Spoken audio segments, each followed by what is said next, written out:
Welcome back to the 2-Minute Warning, back on the topic of the NFL today. Today, Jay and I are going to be talking about our top playoff teams for 2021 that missed the playoffs in 2020. Again, not our top playoff teams in general, no Chiefs, no Packers, no Bucks in this conversation. More about teams that missed last year that we expect to be in the playoffs this year, or at least have a chance to be in the playoffs this year. But before we get into that video, we want to hear your bold playoff takes. If you got a team that's kind of a sleeper, I want to hear who that is in the comments, and then of course throughout the video you'll hear about ours. But Jay, let's get started. Tell me about a team that didn't make it last year that you expect to see there this year. Yeah, before going through the list, I feel like there's a couple honorable mentions just to briefly go over. Las Vegas Raiders, I think they're well coached, and John Gruden, a lot of people don't like him, but he's had success. And Derek Carr. I got a lot of faith in Derek Carr. Yeah, he finds ways to win games. But their defense is shallow. The receiving core isn't the greatest. Yeah, you got Darren Waller, but you rely on him way too much. And that offensive line has just fell apart. And Derek Carr, I like him, but no guy is great under pressure, but especially Derek Carr. So Raiders, I don't have them, especially being in a tough division. Bengals, I like them as well. I have faith in Joe Burrow. Bright future there, but... Yeah. Not but this year. Currently being in that division, a Steelers top 5 defense, a electric Lamar Jackson, and an AFC championship, in my opinion, Cleveland Browns. Joe Burrow just can't do it alone. I think they'll work on things in the draft, but it just won't be enough. We don't even know if their coach is going to be their guy for the future. But some real possibilities is right now I'm going to go with who I'm wearing. Miami Dolphins. They're 10-6 last year, got bumped right out of the playoffs. They have a lot of draft capital. They moved back to number 6, and they have future draft capital, 5 picks over the next 3 years. Number 6 overall, number 18 overall, already a 10-6 team. Tua might or might not be the guy. We will see, but overall that roster is enough to carry him to the playoffs, in my opinion. Yeah, the Dolphins, again, just being from Florida, I was rooting for them last year to make the playoffs, and then ended up getting smoked by the Bills and then the Colts, whatever. A couple things didn't work out, and they ended up missing at 10-6, which just sucked. So I really got good hope for this Dolphins team this year, but the AFC East got a lot tougher with the Patriots getting better. So I'm not so sure that even 10-6 will work this year, but I do think the Dolphins can figure it out. You add Will Fuller into the situation, a deep threat for Tua, and I got a lot of faith in Tua. I think I have more faith in Tua than the average person does. I don't care if he throws for barely triple digits in a game, and his turnovers are low. He's efficient. He moves the ball well on his feet and on his feet and through the air, and I think Tua is a winner. So I got this Miami Dolphins team fighting to the last week, and eventually I do think getting a playoff spot. Yeah, even I would not be surprised if they went out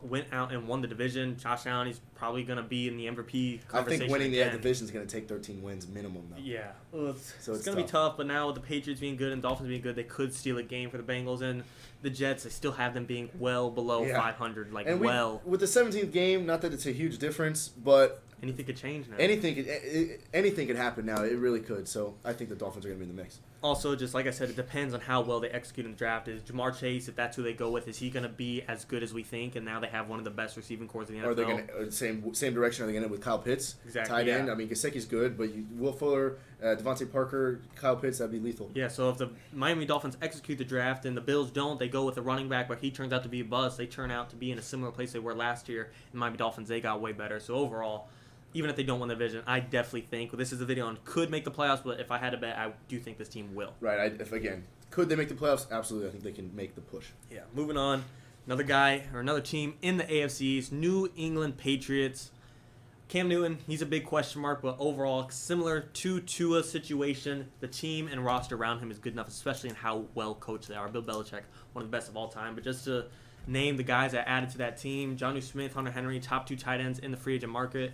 Kendrick Bourne, Nelson Aguilar. On the defense, you got Matt Judon, Devon Godshaw, Jalen Mills, and now you're going to have a healthy and coming back Dante Hightower, Devin McCourty. And a hopefully healthy Stephon Gilmore, exactly. Which we're about to get to. So I think roster-wise, they're enough. And Cam Newton, even if he just did what he did last year with 10% improvement, this is a playoff team. Yeah, I see the Patriots last year as a terrible team, but they won 7 games, and that's with Cam Newton averaging, I don't want to say he averaged below 100 yards. And out 2 games. Yeah, COVID, whatever. I feel like every game was, 80 yards he threw for. So I'm really hopeful for this Patriots team, and I don't know, I don't want to root for the Patriots. I'm not a fan, but Bill Belichick, kind of hard to deny that he's one of the greatest coaches ever. I do think he did a great job, or the whole organization did in free agency, picking up all those names on both sides of the football. You're hopefully going to have a healthy Stephon Gilmore. This defense has a lot of potential. You had Judon, Jalen Mills. Then on the offensive side of the ball, the 2 best tight ends that were available. Maybe Jared Cook in the mix too is better. But I think Jonnu Smith and Hunter Henry were really good pickups for this team. And like I said, the only weakness about the Patriots is their backfield isn't great. but you got Cam Newton, who's just pretty much another running back that can also throw the ball 55 yards down the field. So I think Cam Newton has a production increase this year through the air. Maybe we'll see him average 150 yards a game, and I think that'll be enough for this Patriots team to win 9-10 games. And then they're right there with, or 10, 11 games, maybe 10, 12 games. I don't know. Patriots team's got potential, but they'll be fighting with the Dolphins. Yeah, and it's funny you mentioned the backfield. The thing is, it's not great, but that's never been the Patriots' way to have the top guy in the league, even with Tom Brady. Yeah, there's a couple years LeGarrette Blount led in rushing TDs, but they go the James White, Rex Burkhead route where they just pass to the running back more than anything. So if they got a guy that catches, they're set. And not to mention, just like the Dolphins, they need to execute the draft. Patriots having 15th overall. They could go out and get a Devontae Smith or one of the better guards that could protect Cam Newton, give him that extra split second that could get the throw on point. Overall, they do have a good draft pick to finish whatever they need, but even then, free agency pretty much addressed it all. You make a good point. The more I think about the draft, talk about the draft, all this, I think Devontae Smith's going to slip, I think, to mid-first round or later. And I think this Patriots team on paper is a flash of Cam Newton from his rookie year, from his 2015 Super Bowl season away from being a 12-13 win team. Yeah. If he comes out and plays football, this roster is going to be lethal. Yeah, I mean, I think strictly from the roster changes, this is a 9-7 team strictly, and that's without Cam Newton improvement. Cam Newton plays like last year, they win 9 games. Exactly. So overall, I think, I don't want to say again it's a will, but I am confident that they have a good shot. Moving on, LA Chargers, your guys' favorite. Kind of enough said, this is a one team that doesn't have a quarterback question mark. However, the roster does have a good amount of holes. Offensive line is being worked on. Matt Filer, Corey Lindsey. Jared Cook was added. You did lose Hunter Henry. And then the defense, Derwin James is getting by himself in the secondary. Does have Chris Harris Jr., but he's 31, 32. Michael Davis is great, but he's not going to be your number one guy, and Joey Bosa is alone. However, you have a top 10 quarterback in the league that can pick up the load, and you yourselves have a 13th pick. Yeah, again, you nailed it. This is the one team that we're not wondering about their quarterback. We got a lot of faith in Justin Herbert for good reason. He's a very talented guy. At least he showed it last year, threw for 31 touchdowns. The offensive line is, of course, getting better. The defensive secondary is got some holes in it, of course. Hopefully, Derwin James has a healthy, good season, and Chris Harris Jr., even though, like you say, he's 31, hopefully he plays good football. And Joey Bosa, no questions there, but he's just one guy, and he doesn't have a whole lot of help on that defensive front.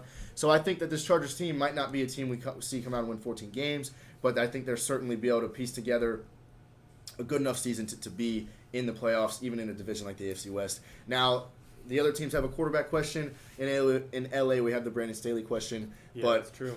I mean, Chargers, the front office saw something in it, and I got to trust it. I think Brandon Staley will work out pretty well. Yeah, the only reason I'm really, or not the only reason, but a big reason I'm high on Brandon Staley is because he can't be worse than what Anthony Lynn That's was. true. So really, even if he's the same, you got a 7-9 roster that was banged up. Now, if this roster is completely healthy, I think they're a positive win team. In 13th pick, that will determine a lot. I don't think everything's on the draft, but it's definitely a factor that could be the difference between 1 or 2 wins. I mean, look at the Bucs with Tristan Wirfs. If they don't have him, they probably don't go on a Super Bowl run. Yeah, we got a lot to wait and see about Brandon Staley. Of course, the big reason with Anthony Lynn, the previous coach, was he didn't work well with Herbert. Brandon Staley, obviously a talented defensive coordinator, but who's to say he won't work well with Herbert or not? We just got to wait and see, but I'm really hoping that they can. Yeah, those are kind of the 3 big ones, but I do kind of want to throw in the Denver Broncos just because I guess they kind of fit in with the Dolphins and Patriots. They're just as good as them roster-wise. It's just your quarterback is a huge question mark. But on offense, Noah Fant, Jerry Jeudy, Cortland Sutton receiving the ball, Melvin Gordon running the ball. Then on defense, Von Miller and Bradley Chubb by themselves can create a good pass rush. And then in the secondary, you've executed that to the nth degree in free agency with Kareem Jackson, Kyle Fuller, Justin Simmons, Bryce Callaway. Ronald Darby as well. Overall, the roster is ready, just like the Dolphins and Patriots, but can their quarterback and Drew Lock make a difference, or will they go a different route and draft one? Yeah, not to say a rookie quarterback is expected to come in and make a difference, but this team is a Trey Lance away from being in the mix in the AFC West, one of the, I'd say, second best division in football. Maybe AFC North is there in the 2 spot. But I think that you draft Trey Lance, and again, a rookie quarterback, I guess that's realistic. The Broncos have, the 9th pick? Yeah. I don't think Zach Wilson will slip. I get Justin Fields will be available, but I'd rather draft Trey Lance. But who's to say that Trey Lance can't come in and make this a 10-win team as well? So the Broncos, because of their defense, simply is worth mentioning in this conversation. Yeah, and I do think Drew Lock could see improvement. I mean, that's what a lot of people are expecting out of Daniel Jones, the Giants. We could see it with Drew Lock as well. But to me, even with an amount of improvement, I'm not going to take him over Mahomes or Herbert in that division. Even Derek Carr, I'd take Carr we over respect him him relatively well, top 15 probably quarterback. So I don't see Drew Lock becoming a top half quarterback in the league. I hope he has improvement, and I hope they don't need to draft a quarterback. But overall, this is not a playoff team, but I think it has a potential to be if they make a QB move. Yeah, I think Drew, not to say the the Broncos are going to be bad. I think they still win 6-7 games with Drew Lock, but that's not going to be enough to be in the AFC playoff picture. That's obviously we saw last year. So many teams at 10-6 on the bubble, and then of course the Dolphins didn't make it.